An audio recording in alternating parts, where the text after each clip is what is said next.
Because cell therapies are personalized, each patient's cell collection makes one patient-specific drug product.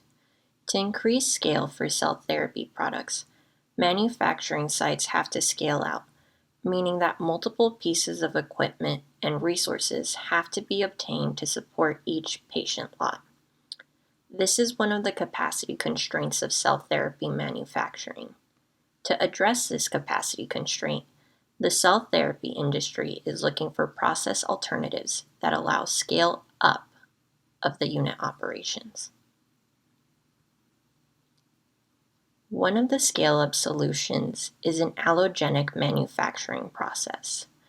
Allogenic processes allow collection of cellular material from one donor, which can be modified for a disease and grown in large quantities to treat multiple patients.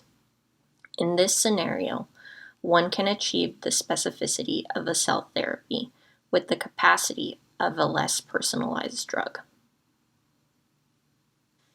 The benefits of allogenic cell therapies are not only the capacity, which makes the drug more cost-effective, but also less product variability, which would allow for more standardized characterization of the drug product.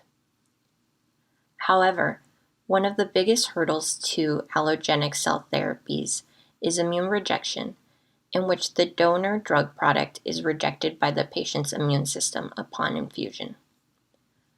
Companies are working to discover ways to make donor drug product that can be successfully accepted by patients' immune system. Once this challenge is better understood and can be overcome, the industry will be one step closer to making personalized therapies more accessible.